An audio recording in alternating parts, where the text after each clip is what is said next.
originally came from Christina Griffin. She's a MAPS coach. She is going to be hosting a webinar on this information, and you can find that on KW Connect if anybody's interested. Her class is going to be $899. I have been a certified distressed property expert for many years. I've worked with many foreclosures, short sales in the past. So I just really wanted to share the stats that she shared with us, just so that we know what's coming and so that we'll be prepared to help people. And I also have some information from CNBC News Channel and also from Mortgage News Daily. So those are my sources of where this information came from, and I'll try to tell you as I go along which source each thing came from. First, I just want to tell you what forbearance is. Forbearance was a situation where when people were losing their jobs and affected by COVID, they were able to call their mortgage company and say, hey, I'm in trouble. I cannot make my payment right now. And the forbearance allowed these people to take a break from their mortgage. They either had 90 days or 6 months that they did not have to make a payment on their mortgage, just to try to help through this COVID situation. Here's the thing. It's going to come to an end, and it is supposed to end at the end of August. And so at the end of August, there's going to be a lot of things that take place. Either they're going to have to go back and renegotiate with their lenders and say, hey, I'm not prepared to pay this past 90 days back or this past 6 months back. How can I set this up on payment plans? Now, they're talking about government insured loans, which is your FHA, your VA, your Fannie. Those loans, it's in Congress, but it's been held up by the Senate that they're trying to see if they can tack those payments that they list back to the back of their loan. That way it won't be crunch time for them. A moratorium is just meaning that that's being lifted, that forbearance is being lifted. Moratorium just means a break in your payment. So if I use those words intermittently, that's what it is. Right now, there are roughly 5 million American households that are in forbearance. In May, 4.3 million homeowners missed their mortgage payment. And they expect it to be well over 5 million in June, and then July numbers, of course, are not out yet. Also, there are people that are behind on their rents. These loans that I'm talking about are not investor loans. These are people that are in their own dwellings, their single dwelling homes. So the numbers are pretty astronomical. According to CNBC, they are saying that 7.8 active mortgages are in default. I'll let that sink into me for a minute, because that is a lot of people that are behind on their mortgage. And say that again. There are 7.8 million of all active mortgages are in default right now. It's a huge number, huge number. Being in default does not mean that they're ready for foreclosure. It just means they're at least 30 days behind on their mortgage. Most of them are 90 days behind. Keep in mind, when they took this forbearance, that wasn't being reported as being behind. That was a grace period that was given by the lenders. So before, and I'm just going to put this in February of 2020, 500,000 Americans were homeless, and that was in good times. 500,000 American individuals were homeless. That's before all this shut down. So this is a serious situation. Again, not doom and gloom here. I'm just giving you stats so that we can help and have a servant heart to be able to help these people. Black Knight Mortgage Data Company, they said in May, 8%. They were predicting 8%. Now they're saying the number will be much higher than that. And to kind of give you a point of reference, and I'm kind of skipping around information, but for comparison's sake, between 2006 and 2014, which was our last major recession, 10 million people lost their homes to foreclosure. They expect this to be more than 8% more. So it's something that either there's going to be help coming from the government that's going to help people bail out, or we're going to have to help. And it really depends on what kind of mortgages they have. I'll give you some good news, because that's always a good thing to sandwich in. Last week, according to CNBC, mortgage applications rose 5%, and that's 33% higher than a year ago. So people are still feeling confident. There are people that are still out there able to make their payments. So what that says to me is that when these people that are in trouble and unable to make their payments, when they put their homes on the market and we help them to do that in a soft manner, there are going to be buyers for those. So I don't see in our local market, now this is not nationwide, but in our local market, I don't see that there's going to be a depression in our numbers. I don't see that we're going to see numbers come down. We did not in the last recession. Numbers in Kentucky, or Louisville especially, they held their own. We are a service community. Ford has taken people back to work 3 shifts. UPS has taken people back to work 3 shifts. So a lot of our employers, Citibank is a hub here. There's a lot of service industries in Louisville that's going to support being able to absorb the amount of inventory. And hey, we might come out of a seller's market, and that's good and that's bad, but we'll just have to see what's going to take place. But in helping these people that are going to be in forbearance or coming out of forbearance, because it is ending unless the government makes some changes. There has been a bill that has been passed, but it's stalled in Senate, that is going to be a $3 trillion bill that would extend the $600 a week unemployment, which will help people to continue to make their payments. What the stall is that there's a lot of representatives that don't want to give the $600 a week. They feel like it's too much, and that they might have been incentivizing some people not to work. So they're trying to work that out. We all know the government does not work fast. And if these forbearances get lifted, then our people are going to be in a situation where they're going to have to make decisions. In the past, before all of this took place and a regular foreclosure in Jefferson County, Kentucky, it took about 8 months from the time that a lis pendens, which means that they have been served a paper saying that we're foreclosing on you. From the time that lis pendens was served, it took about 8 months for the bank to get that property back. Now, like I said, there's been a moratorium on this. There hasn't been any foreclosure sales. But interestingly enough, and I pulled the numbers today, on my note, and if you want to see these for yourself, it's Jeff, JEFFCOMM.org. That stands for Jefferson County Commissioner. So it's jeffcom.org. This morning, 42 houses were foreclosed on and sold at the auction.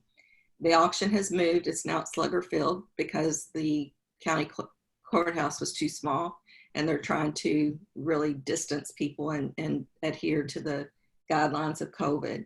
So this morning, 42 were auctioned off, and on the July 30th is the next sale coming up. There are 39 slotted. There could be more before then. There could be less. It just depends.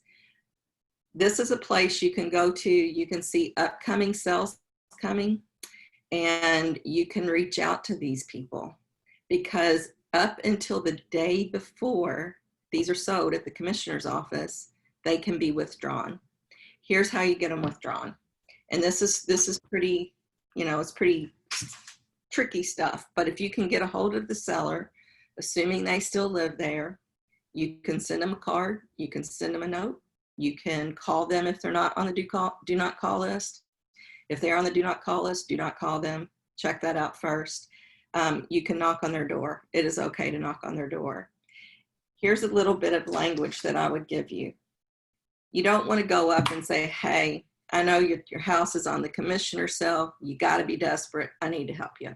That's not going to work because people are embarrassed.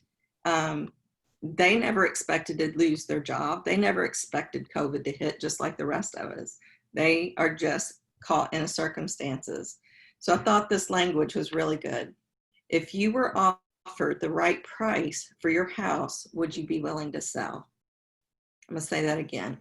If you were offered the right price for your house, would you be willing to sell?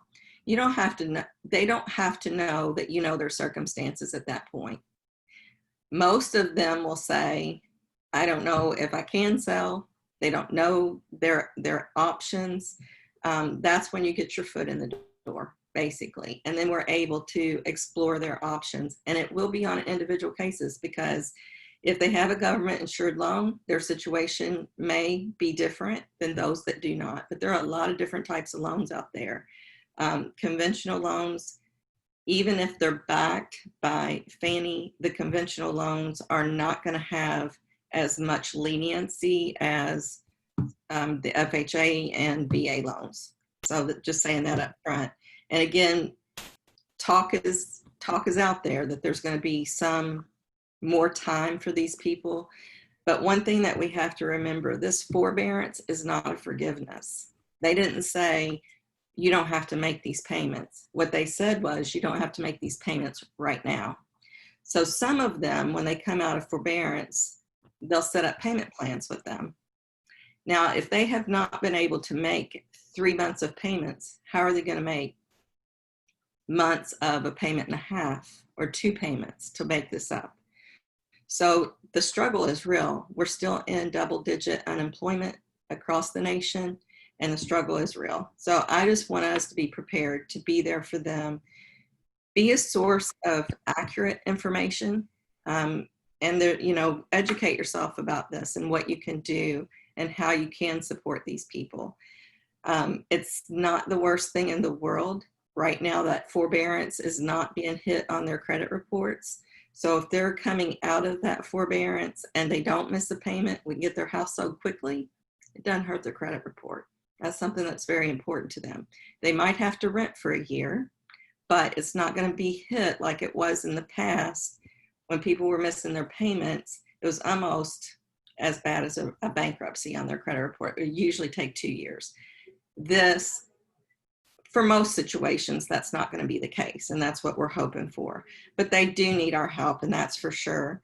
Some of the banks, like I said, they're going to want their payment all in full, and most people are not going to be able to do that.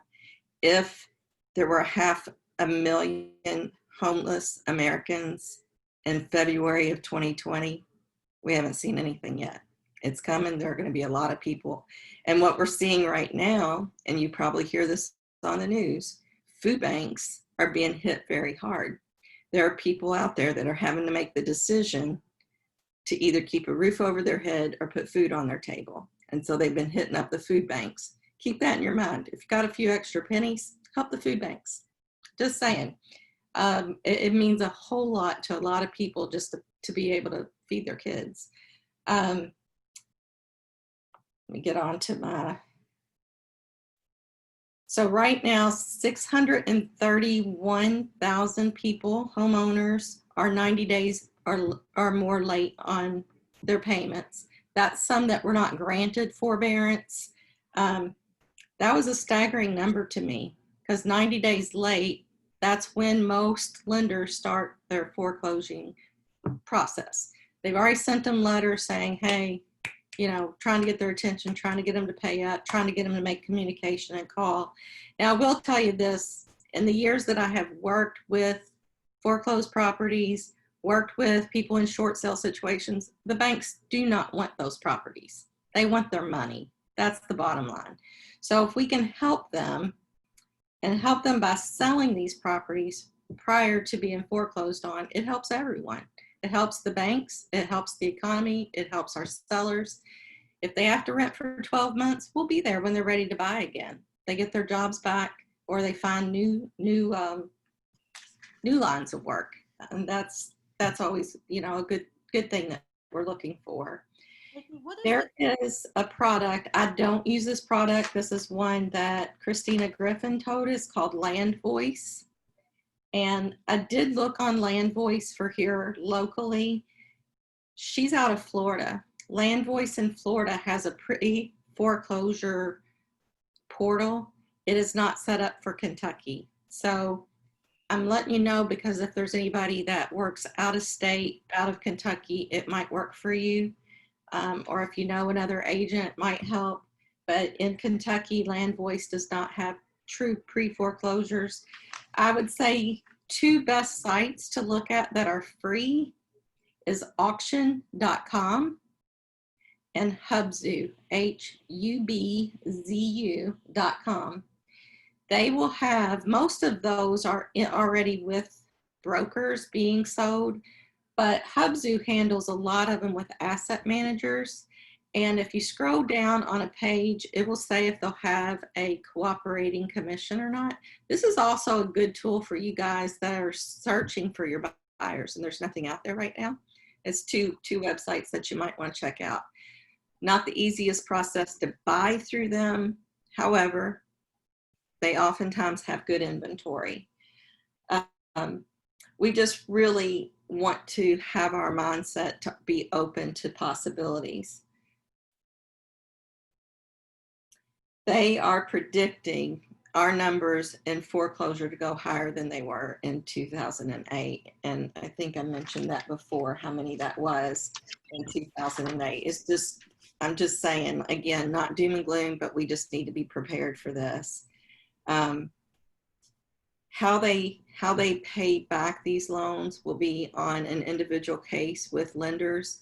There will be local attorneys that will help navigate some of that negotiation with these people. If we can get involved with that, with somebody before they've hit foreclosure, they're in forbearance, they're not in foreclosure yet, we can ask attorneys to work with them, with their mortgage companies, to allow partial payments back and not report that. That would help our clients. It's all negotiation skills. And there are some here locally. Beth Rojas is one. She's with the agency title. She does a lot of foreclosure and short sale negotiation. I have done them in my past. It's very, very time consuming. I will tell you that. But again, we have to have a servant's heart on this. The active forbearance, I will say, good news, 435,000 last week dropped off of the active forbearance. That was according to CNBC. This is the unknown factor. Did they drop off because the forbearance was up, because some of them were 90 days, or were they able to drop off because they're able to make their payments again? We hope that it's the latter. But again, there is 7.8% of all active mortgages, representing $900 billion in unpaid principal, is behind in their payments. Astronomical numbers. And again, last week, applications for new homes has risen, but credit is tightening. This is according to Mortgage News Daily. That credit tightening availability fell 3.5% in June, and credit supply has fallen. That means that our investors are starting to feel like maybe backing mortgages is not the way that they want to invest their money. So the supply for that money has fallen 30% since February, and 57% in jumbo loans. Most of us don't work in the jumbo loan market here because that's a very exclusive point in our market. They are hoping, like I said, to extend that $600 extra a week for unemployment. The standoff on that is that the Senate feels like that's too much money, and so the bill has not passed. We'll see when Congress goes back there and what happens with that. Now we're going to go to rentals. And a lot of us on here have rental property, and I'm going to say if you can handle your rental properties with grace, give your people some time. You're not going to forgive their rent, but give them some time to work on trying to get some, some way to make ends meet. Try to be as graceful as you can with their payments. There are 28 million Americans are facing eviction between now and September. And just for comparison's sake, between 2006 and 2014, it was 10 million. So we are already more than double between now and September of people that are going to be facing eviction. And that, again, is because there was a forbearance or a moratorium put on landowners, people that had properties for rent. They had a hold on them. They were not allowing them to evict anyone. That's now been lifted. The eviction process from apartments, if people are cooperative, they usually just leave. If they're not and they have to be taken to court, it might take 45 days before they can be set out. Most judges are trying to be on the side of the tenant, but at the same time, they realize that many of these homes have mortgages on them, and if the tenant's not paying, the investor can't pay, and then that is a trickle-down effect. Taxes aren't being paid, et cetera, et cetera. So this is a big, big thing that our industry is facing. Again, I'm not a doom and gloom. I'm more like, let's get a solution and help these people.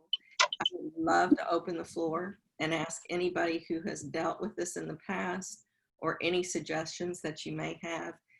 I just think getting the conversation out, if we have our own sphere, we should be talking to them.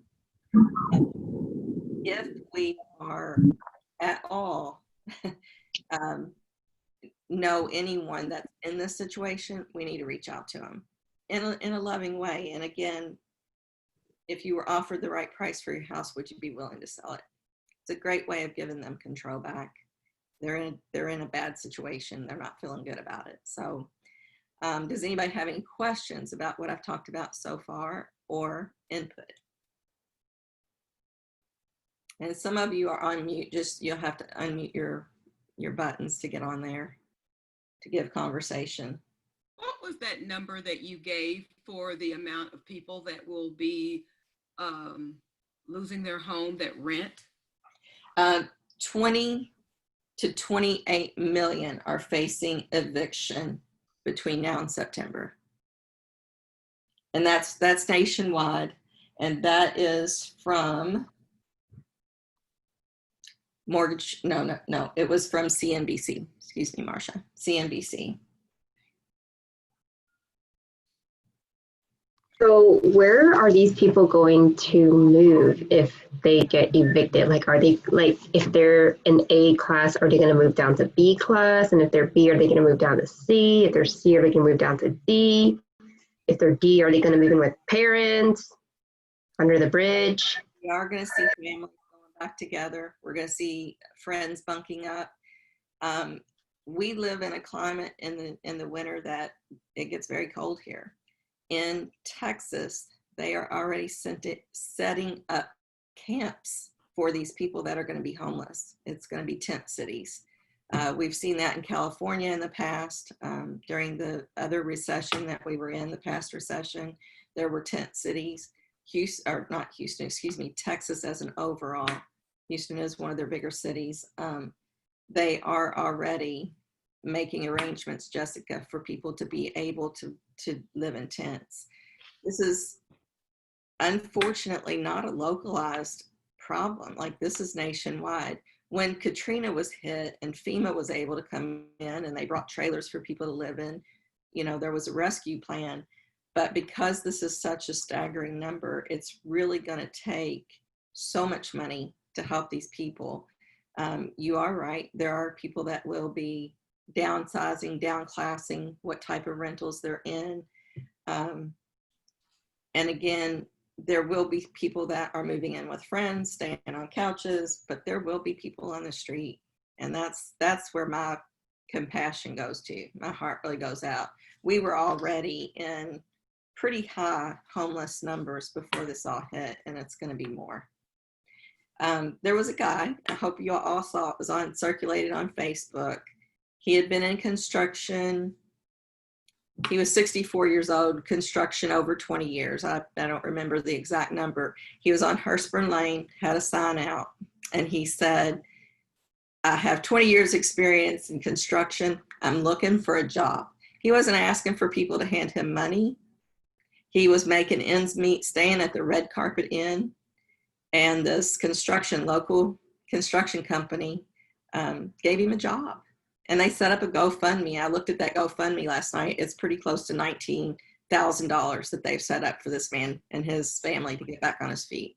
So a little bit, each of us give a little bit can help a lot. Our knowledge and giving education to people and what their options are is important.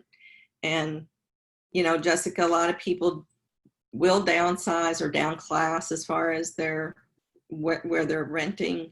But rentals are very expensive in Louisville. Like right now, a lot of people can pay a mortgage before they can pay their rent because it's gone so high. However, that being said, with as many people that are going to need homes and places to stay, it's a good time for affordable housing. If anybody wants to invest in that, it's a great time. I do feel that we are going to have an influx of inventory. I don't think that that's going to be a big influx on our pricing. It wasn't the last recession. We're dealing, you know, each recession is different. We're dealing with different situation. We're coming out of, we're in the midst of a recession and a pandemic. So it is what it is. This winter, depending on if they can get an arrest on this disease or not, or this pandemic, I shouldn't call it a disease, it's a virus, but unless we can get, you know, a good hold on that, it's going to be a very tough winter for a lot of families, especially those that live in the colder climates. Great question, Jess. Hey, Becky. I know that in the news with this whole Wells Fargo thing and you know them actually forcing some people to take the forbearance or whatever. Do you find that other companies they'll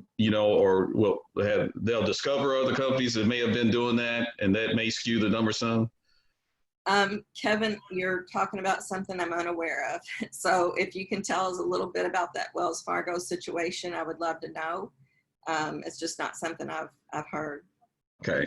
And anybody help me that I may be a little off on this, but basically on the news yesterday, they were talking about Wells Fargo, and they're going to be pursuing Wells Fargo because essentially they forced a lot of people who were able to make their mortgage payments and wanted to make their mortgage payments, but they forced them into doing a forbearance. They just basically put them on the COVID forbearance instead of allowing them to make their mortgage payments. And this has screwed up a lot of people who would have normally been able to make their mortgage payments, but they were forced into forbearance. And you know, what was the purpose of them doing that? They just put them on it and said that they had to be on it. And they put them on it automatically when a lot of people reached out to them and said, hey, I want to make my mortgage payment. And they said, oh, you know, or they would contact them and say, hey, this forbearance is almost over. And they was like, well, I never wanted it in the first place. I told you I can make my mortgage payments, but they automatically put them on it. So it's a big thing. And they're talking about possibly suing Wells Fargo for doing that. I would say that's probably going to be a very big class action lawsuit if it takes place. And I very much hope that the people that were put in that situation held on to that money, because when it comes out of forbearance, they have the option of making that payment and catching it up. So I'm sure, as big as Wells Fargo is, it probably did skew the numbers of how many people are in forbearance if they forced it. Yeah, and I was just wondering if any other company, Wells Fargo was the only one they talked about. I didn't know if, you know, it'd be curious to see if any other companies may have been doing that as well and follow suit. But I've been doing a lot of research on this for about 2 weeks, and I had not even heard that. So if the news came out yesterday, if there are others, the news will follow. It will, you know, come to light. Right.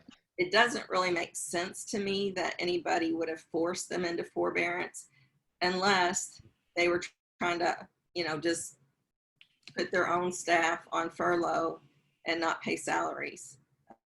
That would be the only reason that I could think that anybody would even want to do that. Service industries, Wells Fargo is a big one. They make a lot of money on servicing loans. That's a big part of the mortgage industry. That, like I said, if there are others that have forced that, we're going to be seeing those numbers. And if we do, and they have saved their money, they'll be fine. If they have not saved their money, then they're going to be also in the position. And those class action lawsuits take a long time to get settled, as all of us know. Thank you, though, Kevin. I will look into that some more, and if I find any more information, I'll reach out to you and let you know what I find out about it. Hey, Becky, so with this influx of houses, do you think it's going to be steady, or do you think it's going to be like all at once? Because, we have kind of steadily got ourselves into this market, and buyer demand is so high right now and the supply is so low. Do you think that will be enough to offset and kind of like balance it back out? Or do you think it'll still be, will it be enough? I don't think it's enough to satisfy all of our inventory. So I don't believe that it will change from completely being a seller's market back to a buyer's market. I think there will be a waterfall effect because it depends on what type of mortgage these people have had. Even if they can't or don't have the ability to repay, it depends on what lender they're with, what type of mortgage they had. But it will be it'll be a waterfall, but it's not going to be a gush. It's not going to be Niagara Falls. It's going to be a small trickle in. Like I said, the numbers for our local communities, 42, 39, these that are on the commissioner's cell right now have nothing to do with the forbearance. This was prior COVID. That's when courts were closed, all that was going on. So the numbers were really back prior. When we start seeing numbers jump, I can remember a time back in 08, probably 09, where there would be over 100 foreclosures at the commissioner's cell. And it's not a fast process. Even after they go through the commissioner's cell, most of the time the mortgage companies buy them back, because if they don't get 78% of the appraised value or what needs to be raised, then they have to give the homeowner that they foreclosed on, they have to give them up to 6 months to cure their default. Some of them don't buy them back, but most of them do. Because they give that 78% so that they can foreclose a little faster than that 6 months. Does that make sense, or is that, I don't know, I can't tell. I can't read your face, Jessica, if you understand what I said or not. Becky, did that percentage change? I thought it was 66% that they had to raise in order to prevent first right of redemption. What I just read this week was 78. So again, Katie, if the information that I read is incorrect, I apologize, but I did read that from everything I've said today has been sourced. This is not Becky Lush opinion. This is statistics that I have gathered from reliable sources. I mean, CNBC, Mortgage News Daily, and there is a website called Black Knight, and they are a mortgage data company. It's fascinating. If you go on their website, it's fascinating to see all the different statistics that they take in. Again, that's Black Knight, KNIGHT, and it's mortgage data company. Well, unfortunately, this is sort of a gloom report, but I understand it had to be reported. I am working with Metro United Way in Shelby County, and we just recently had a forum reaching out to those that are struggling to purchase a home. And one of the conclusions was, of course, lack of inventory, but of course, also not having the credit scores, and with the lenders changing their credit scoring criteria, it's even tougher. And when I looked at the inventory in Shelby County, there was only one house that was under $150,000. So there's no affordable housing, and we're looking at trying to find different sources like HPI and New Direction Housing Partnership to come to the rural counties to help build affordable housing. And there are areas, and hopefully you can get your area into it, but there are areas where developers can come in if it is a targeted zone, and basically they get a 12-month tax-free situation on their money, tax-free as far as if they buy land and are developing it, they're not going to have to pay taxes on that land.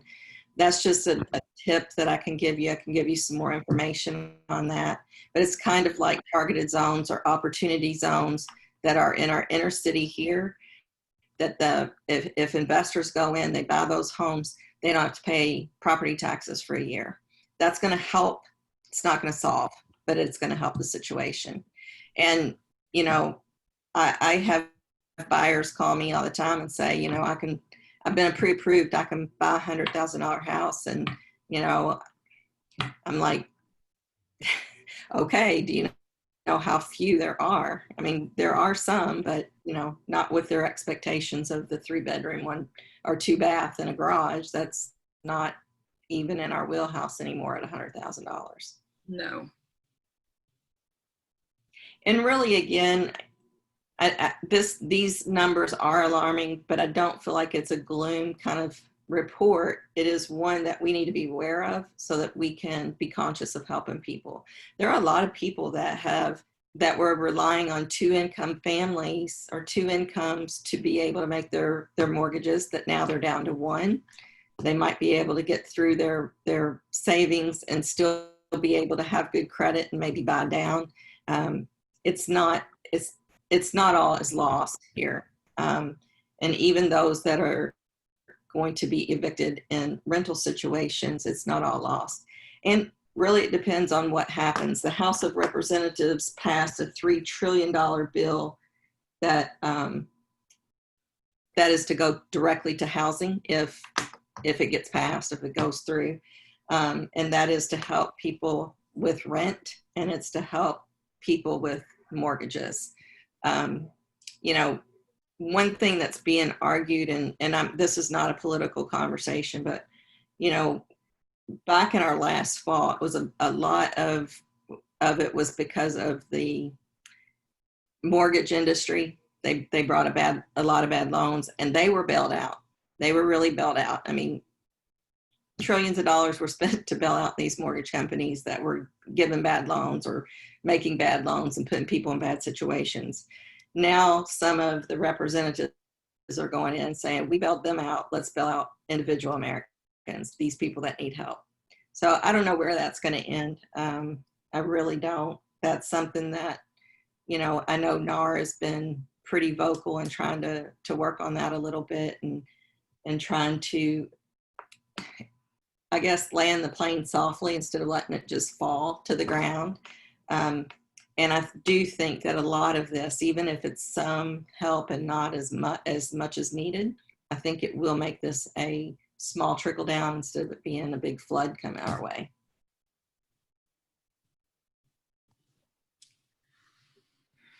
Becky? Open. Yes. Sorry. Go ahead. Oh, I was gonna say, I will say this. I do probably like maybe 6 or 7 short sales a year, and if you decide that this is something that you want to pursue and like get involved with helping people out of really bad situations, yeah, it's a little time consuming. Yeah, it's a long process, but it is truly rewarding to know that you are impacting somebody's life in a way that you are by helping them out of a bad situation. So like Becky said, you have to have like you have to have a servant heart to do this. But if you can do it successfully, it is super, super rewarding. And honestly, those of you that don't want to fool with it, because there's a lot of agents that are super focused. Goodness, everybody, I hope you saw the numbers from our meeting yesterday of how fantastic KWLE is doing. We're outperforming the board by milestones. It's yes, Linda. I mean, if you didn't see those numbers, go back and look at that slide, because it was like, wow, we are doing fantastic. So if anybody does have clients that they're like, you know what, this is going to disturb my rhythm of what I'm doing, call myself, call Katie Messenger, call somebody that will deal with this, that has done it in the past. I honestly, Katie, I feel like it's going to be streamlined. I don't think it's going to be the way it was, or even how it is right now. I think it's going to get a lot more streamlined process than we've had to deal with in the past. I think so too, just because there's going to be a big need for it. I think they're going to have to make the process a little easier. Yeah, I do too. And I think we're going to see, before we would get switched around from one department to the next department, and anybody that's done this in the past, it's just been, you circle around. There have been times where I would just literally get on the phone, didn't get a nice person, I'd hang up and try again until I got a nice person to talk to. I don't think that's going to be the situation. I think there's going to be trained people that are going to be there to talk to professionals. But this is overwhelming to the public. They don't know what's going on. They do not know their options. And that's where we come in. And that's why I really wanted to have this meeting, is just because I wanted to explore the options that people have and how we can help them. It's an opportunity to help other people. It's not a fast buck for us in the business, but it is a way to help our community. Well, definitely get on your knees and pray and get the Kleenex boxes out. I'm certified in distressed properties too, and it is an emotional roller coaster. I know for me. So, be prepared, because people are upset and they are lost, and they need somebody that's going to hold their hand and get them through this process. You're absolutely right, Marcia. And we have to remember, this is not anything they did. No. They bought these homes, they were approved for these loans, they had good jobs. Many of those jobs are lost.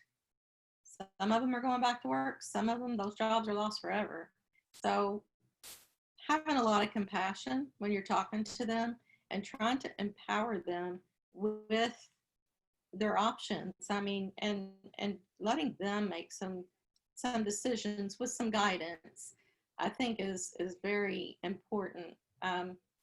This is probably crazy to you guys, but I did my very first short sale book before they were ever heard of. And it was back in 1997 or 98. A couple were building a house in Bullitt County. It was under construction. They ended up having a very ugly divorce situation going on. And the People's Bank of Bullitt County held the note. I went into their bank and into one of their branches, and I said, may I speak to one of the managers here, top people? And they were like, what's this about? And I said, it's about one of your mortgage holders. I had the forethought, and again, this was prior to my training, I had the forethought to have had both of them give written permission for me to talk about their asset. And I went in and I sat down in front of this top manager of the bank, because they make their own decisions. They're an independent bank, People's Bank of Bullitt County. They go before a committee and make their decision. And I said, I can sell this house for this couple, but it's not going to pay back to the bank what you've already extended to them, and the house is not finished. And he was like, what? What, you expect us to take less? And I said, well, that's exactly what I'm asking. I said, because the situation would be that both of them are going to walk away from this house. It's under roof, but it's not even complete drywall. Windows are not in. And I said, and I can sell the house in its as is condition, but I can't sell it for how much they owe you. He said, I had to take this to the committee. In the meantime, I got a contract on that house. So when he took it to the committee, he had a contract to take to them, and they ended up agreeing to sell it for less. And again, that was like, they had never even heard of it. Now we've been through this by, what was it, 10 million in between 2008 and 14. So banks are now familiar with the term, and people are familiar, but there's a lot of miscommunication. So we need to help them with that. We need to let them know really what their options are. A lot of times banks will send them their Liz pendings or their foreclosure package, and it scares people and they move out of the house. They don't have to move out of that house, and they shouldn't move out of that house. You know, equity's getting eaten up. Every month that it goes by, their equity is getting eaten because there's fees, the payments that they've not been making, all of that gets tacked on, the interest, all of that gets tacked on. So the equity that they thought they had in their house is usually already gone by the time it gets to that point. That's not true on every single one of them. And when you look at the commissioner's cell in Jefferson County, you'll see that some of them are in an equity position. They just don't know their options. So hopefully we can help those individuals as well as those that have lost their equity. But I always encourage them, make your payment if you can and if your bank will accept it. And if not, they do not have to move out until it is actually through the process of the foreclosure. That gives them a little time to save money if they have to rent too. Thoughts, comments? Becky, quick recap for us to try to find these people who needs help. If, you know, and I've heard that it's a time consuming process, but, you know, if one makes decision to get involved in it, the sites you gave us pretty much, and you mentioned that those were free sites. Is it any sites we can use aside of those two, which even like, is it such thing as a payable sites which you can use? The Land Voice is one that's a pay site that Christina Griffin uses. I did go on to it. I did not see the information. She's in Florida. I didn't see the information on our local site that she saw. And to my knowledge, I'm not aware of any that are saying these are pre-foreclosure. Zillow has a portal that says pre-foreclosure. That can be anybody who's just missed one payment. Not a bad idea if you wanted to send them a card or something and just say, you know, again, my language is, if you were given the right price for your house, would you be willing to sell it? Yeah, it's really good one. Yeah. Okay, thank you. You're welcome. And then the commissioner's cell, that's a big one too, because they list those out about 2 months in advance. You'll see, and it has addresses, it has names. Is the commissioner itself just a website you go to as well? Yes. Okay. It's the commissioner of Jefferson County. He's the one responsible for selling it, and it's the commissioner's website. Okay, thank you. You're welcome. Becky, can you hear me? Yes. I know for me personally, I would love to help anybody any way I can, but I'm not a specialist as far as helping people with short sales and everything. And I believe you've helped me 2 or 3 times with clients. There's several people in our office that do know what they're doing. And I'll speak for Becky. I know that she would just give me a referral fee, and I really appreciated that, to get something off of it when she's doing all the hard work. So if there's anybody else that would offer that up too, would be great. But I got to sign off of here, but I do want to tell you, thank you, Becky, for everything. It was interesting listening to all the numbers, and I pray we can help a lot of people out here. And everybody else from Keller Williams today, I love all of y'all, and we'll chat later. Thanks, Mary. I appreciate it. And social media is not a bad avenue. You know, just to ask people. you know, what their situation may be. So Right. thanks, Marianne. Appreciate you. Becky, I will tell you that if a situation comes up where it is a foreclosure and a divorce situation, I will refer that to you. Okay. I can't do both. It's too much. Okay. I don't mind taking that on. I've dealt with so many divorces over the years, and divorces are never fun. And even when it's, you know, a regular transaction, and when you have a foreclosure on top of it, It's just bad. Yeah, I can't do it. I really have to get the cooperation and know that they are going to cooperate with me 100% both sides. I don't make them cooperate with one another. I just talk to both of them. I don't get involved in their personal, and I make that very, very clear up front. So, yeah, I've handled those. Not fun, but I'll do it.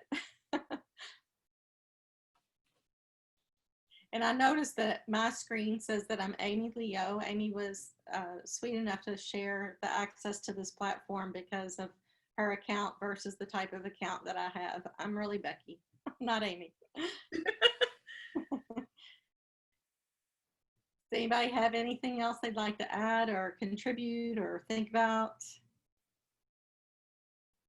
If not, I have kept most an hour of your time, so I will let you guys go.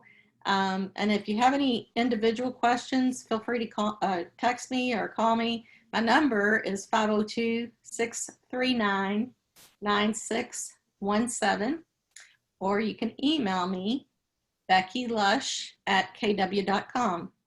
And I am one of those folks that does not have my phone beep every time I get an email. So I read them a couple times a day. So if you really need me, text me. Thank you guys. Love all of you. It was a great class. Thank you so much. Great job, Becky. Appreciate Thank you. you. It was recorded, so we will have it if anybody wants to see it. Fantastic. Thank you. Bye, guys. Thanks. Bye.